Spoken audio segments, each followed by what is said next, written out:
Imagine this, a slick operation where billions disappear every year right under our noses. No masks, no guns, just some very clever paperwork and a whole lot of loopholes. This isn't Hollywood, it's the American tax system, and we're the ones getting played. We're talking about a system where the super rich, the 1%, pay a lower tax rate than their secretaries, teachers, and probably even their yoga instructors. How? Through legal but morally questionable tax loopholes, with a star player named carried interest. This isn't about envy, it's about fairness. When the ultra-wealthy dodge their fair share, the rest of us pick up the tab. And guess what? That tab includes things like healthcare, education, and infrastructure, the stuff that makes a society function. This is the great American heist, and it's time we learned how to shut it down. Carried interest. It's a term that might not mean much to the average person, but in the world of finance, it's a game changer. It sounds harmless enough, almost boring, right? Don't be fooled. This seemingly mundane term holds the key to a financial loophole that has significant implications. This seemingly innocuous term is the key to understanding how Wall Street bigwigs legally pay lower taxes than their dentists. Yes, you heard that right. The people managing billions of dollars in assets often end up with a tax bill that's proportionally smaller than that of a middle-class professional. The story begins decades ago with, wait for it, ships. Back in the day, merchants would send their goods across the seas, and the risks were enormous. Pirates, storms, and other perils of the sea could easily result in the loss of an entire shipment. Merchants would give ship captains a cut of the profits, a carried interest to incentivize them to, not lose all the cargo to pirates or krakens. This was a way to align the interests of the captain with those of the merchant, ensuring that the captain had a vested interest in the safe delivery of the goods. Fast forward to today, and that maritime tradition has morphed into a sweet deal for private equity and hedge fund managers. Instead of navigating treacherous waters, these modern-day financiers navigate the complex world of investments. Instead of ships, they manage money, your money, pension funds, endowments, and they get a hefty percentage of the profits, often a whopping 20%. This is their carried interest, a reward for their investment acumen, and the risks they take with other people's money. The kicker? This carried interest is taxed as capital gains, not ordinary income like the rest of us schmucks. Capital gains tax rates are significantly lower than income tax rates, which means these managers pay much less in taxes on their earnings. That's a difference of potentially millions, even billions in taxes. This tax treatment has been a point of contention and debate for years, with many arguing that it's an unfair advantage that benefits the wealthy at the expense of the average taxpayer. Let's talk about hedge funds and private equity, those financial behemoths that sound like they belong in a spy thriller. These entities are often shrouded in mystery, operating behind closed doors and high-security offices. But what exactly do they do, and why should we care? They control trillions of dollars, and they become masters at exploiting loopholes like carried interest. This loophole allows them to pay significantly lower taxes on their earnings, which only adds to their immense power and influence. Imagine having the ability to move markets and economies with just a few strategic decisions. Hedge funds, the rock stars of Wall Street, are known for their high-risk, high-reward strategies. They employ some of the brightest minds in finance to develop complex algorithms and trading strategies. These strategies can yield enormous profits, but they can also lead to catastrophic losses. Yet the risk is often not borne by the hedge fund managers themselves. They bet big, they win big, and when they lose big, well, let's just say it's usually not their money on the line. Investors, pension funds, and sometimes even taxpayers end up shouldering the burden. This creates a moral hazard where the rewards are privatized but the risks are socialized. Private equity firms, on the other hand, are more like corporate makeover artists. They buy companies, restructure them, often involving layoffs, and aim to sell them for a profit. This process can lead to increased efficiency and profitability, but it often comes at a human cost. Employees may lose their jobs, and communities can be devastated by the closure of local businesses. Both play a crucial role in our economy, but their influence comes at a cost. The concentration of wealth and power in the hands of a few can lead to economic inequality and social unrest. It's a delicate balance that needs constant oversight and regulation. The carried interest loophole allows their managers to amass obscene wealth while paying lower taxes than their office assistants. This disparity is not just a financial issue, it's a moral one. It raises questions about fairness and justice in our society.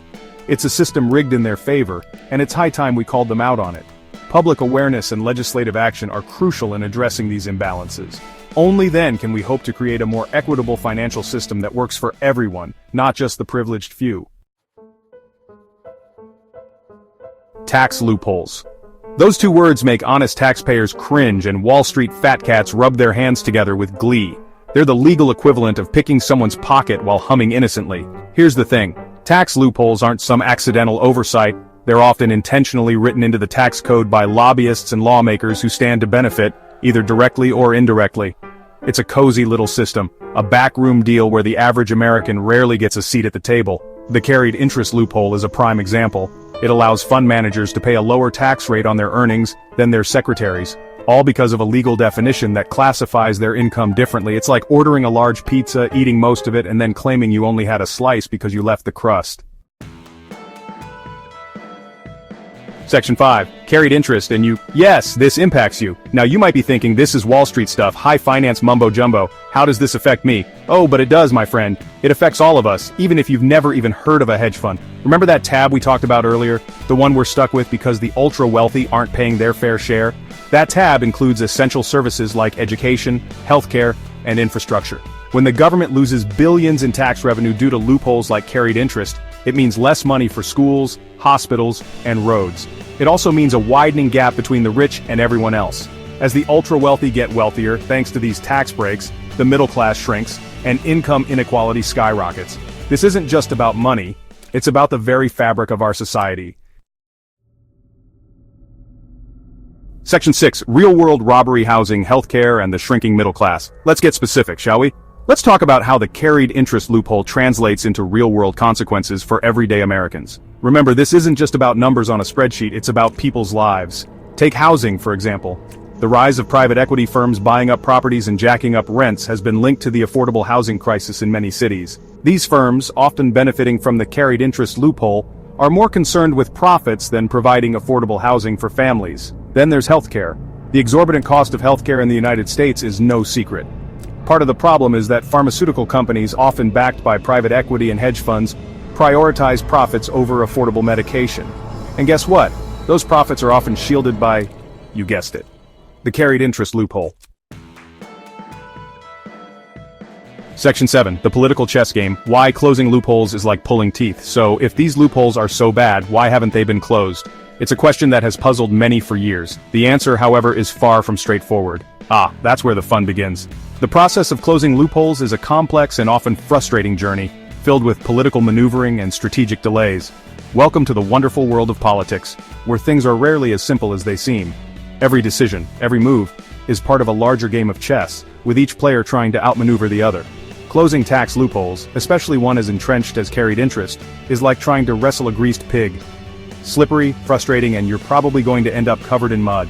The complexity of the tax code and the influence of powerful interest groups make it an almost Herculean task. The ultra-wealthy have a lot of influence in Washington thanks to lobbying and campaign contributions. These individuals and corporations have the resources to hire the best lobbyists, who work tirelessly to protect their interests. They've poured millions into protecting these loopholes, and they've been quite successful. The money flows like a river, funding campaigns and swaying opinions. Politicians, often beholden to their donors, are hesitant to rock the boat. They fear losing the financial support that is crucial for their re-election campaigns. Closing loopholes is often painted as anti-business or class warfare, even though it's really just about fairness and common sense. The narrative is twisted to make it seem like an attack on success, rather than a push for equity. It's a classic David and Goliath story, except in this case, Goliath has a lot of lobbyists. The battle is ongoing, and while progress is slow, the fight for a fairer tax system continues. The question remains, will David ever truly triumph? Section 8. The future of fairness. Can we level the playing field? Is there hope? Can we slay the tax loophole dragon and create a system that's fair for everyone, not just the fortunate few? The answer, my friends, is a resounding maybe. Closing loopholes like carried interest won't be easy. It will require a sustained public outcry, political will, and maybe even a few miracles. We need to see through the smoke and mirrors, the jargon and the misleading arguments used to defend these loopholes. It's about educating ourselves and others about how the system works, about who benefits, and who bears the cost. It's about demanding transparency and accountability from our elected officials. It's about recognizing that a fair tax system isn't about punishing success. It's about ensuring that everyone has the opportunity to succeed. Section 9. A call to action. Because silence makes you complicit. This isn't a spectator sport, folks. We can't just sit back and hope that someone else will fix this. We, the people, need to get off the sidelines and demand change. Silence is complicity, and apathy is the enemy of progress. Talk to your friends, family, and even that weird neighbor who always wears a bathrobe outside. Write to your elected officials and let them know that you're watching, that you care, and that you vote. Support organizations fighting for tax fairness and economic justice. Remember, the Great American Heist wasn't pulled off overnight, and it won't be stopped overnight either. But with enough pressure, enough voices demanding change, we can reclaim what's rightfully ours. A tax system that works for everyone, not just the wealthy few. Let's make some noise.